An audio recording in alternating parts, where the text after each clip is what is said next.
Louvado e agradecido seja o nome do Senhor, seja muito bem-vindo, que Deus abençoe você de forma toda especial.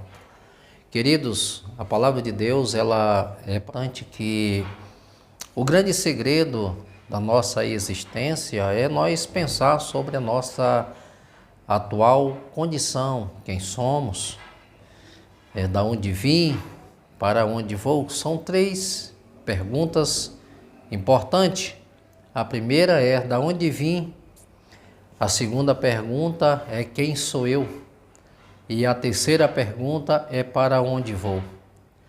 Nós estamos acostumados, e isso foi colocado na nossa mente, isso ao longo do tempo, as pessoas elas têm passado isso de pai para filho, que nós temos que ser alguém na vida, nós temos que crescer, nós temos que buscar algo para sermos reconhecidos, para sermos respeitados.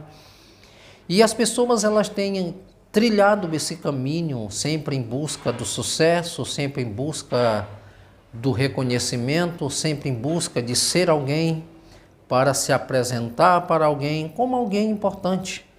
Mas na verdade nós deixamos de perceber o que é mais importante.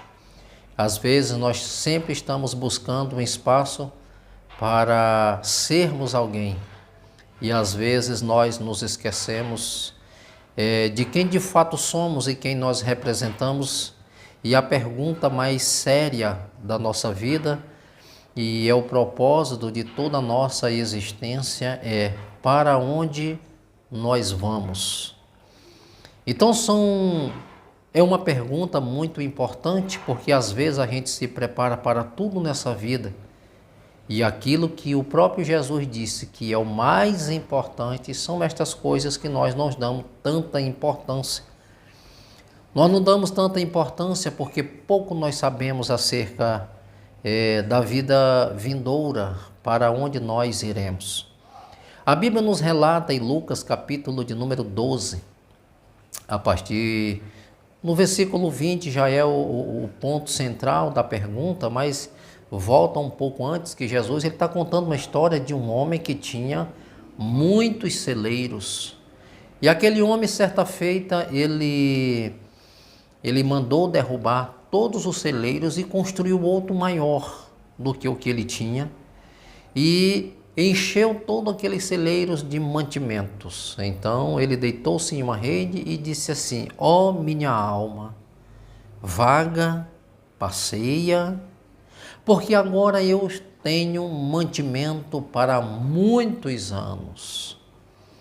E o versículo de número 20, o Senhor Jesus, ele disse que louco, tem versão que diz assim: insensato, se pedirdes a tua alma o que tu tem preparado, e para quem será? O que Jesus está nos passando e nos dizendo é que aquele homem, financeiramente, ele tinha muitos bens, ele tinha mantimento para muitos anos. Ele poderia descansar, ele poderia viajar, ele poderia esbanjar, ele poderia fazer o que bem quisesse da sua própria vida, porque na questão financeira ele estava resolvido. Mas a grande importância que Jesus traz para nós é que, se tudo aquilo financeiro que temos, qual é o valor que isso pode agregar na vida eterna? Financeiramente ele tinha tudo. Agora, espiritualmente, para com Deus, qual era a sua reserva? O que era que ele tinha para com Deus? É por isso que a pergunta ela é muito precisa, e ela é enfática, e ela nos faz pensar. Ela nos faz refletir sobre a nossa própria condição, porque ele está dizendo: se pedirdes a tua alma, o que tu tem preparado? Qual é a garantia que tu tem de que tu vai para perto do Senhor? Espiritualmente, futuramente, ou posso até dizer, vida eterna, como será ela? Você se preocupou com esse pequeno detalhe? E aí isso pode vir muitas perguntas. Alguém pode dizer, como eu já ouvi muitas vezes as pessoas dizer, Deus é que sabe do meu futuro. Deus é que sabe aonde vai me botar. Não é bem assim. A Bíblia nos fala claramente que o Senhor Jesus morreu lá na cruz. Ele morreu lá na cruz para nos dar vida. Jesus ofereceu-se a si mesmo em sacrifício para aplacar a ira do Pai que estava sobre nós.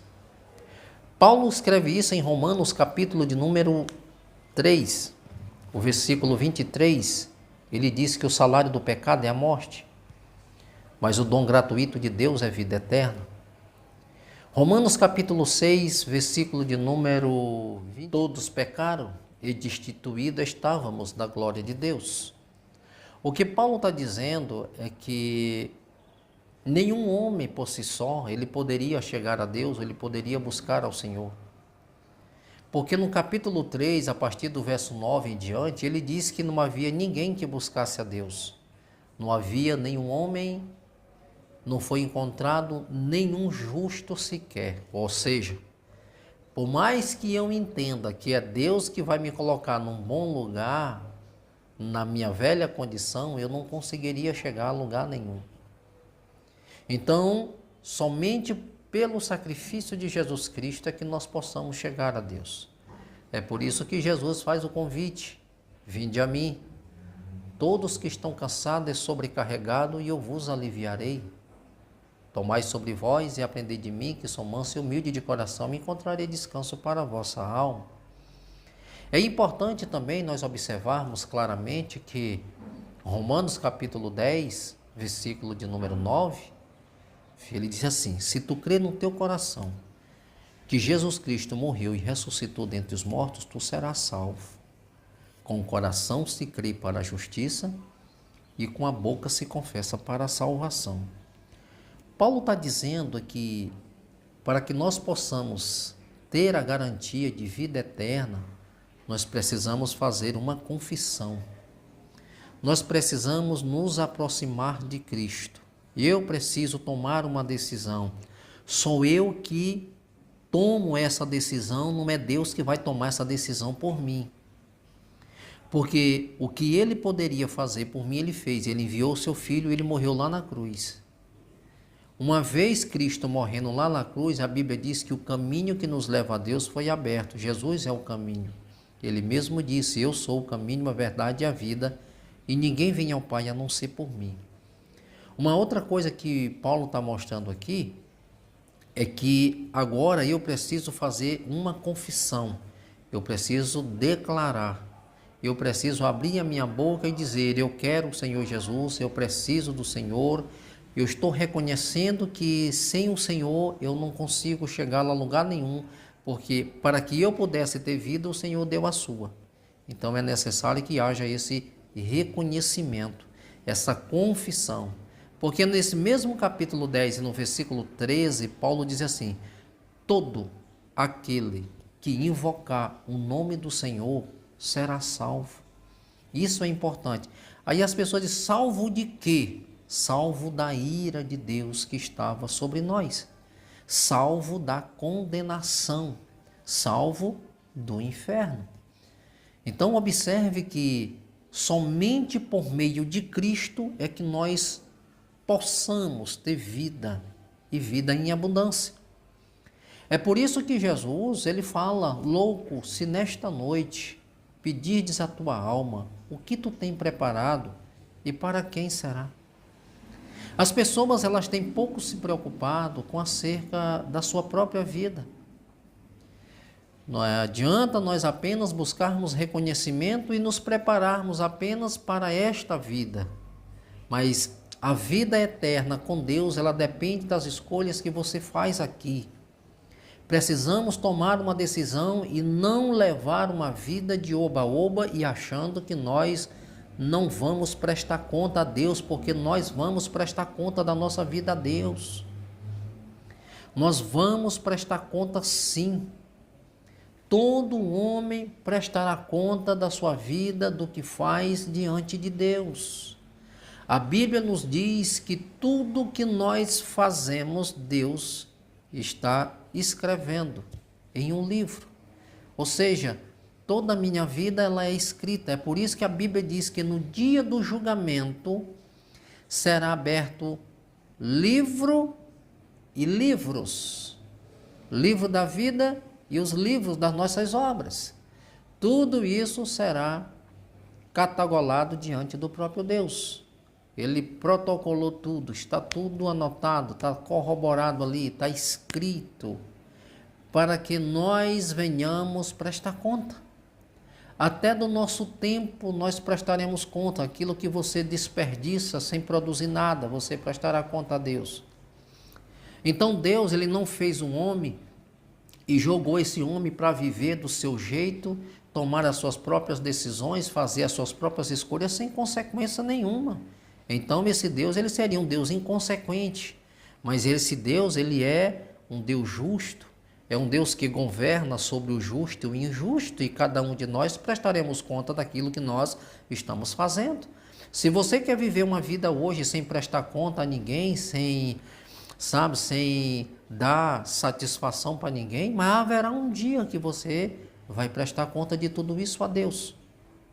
Um certo historiador, ele disse que nós hoje temos o direito de escolha, de decidirmos para onde nós vamos, de fazer o que nós queremos.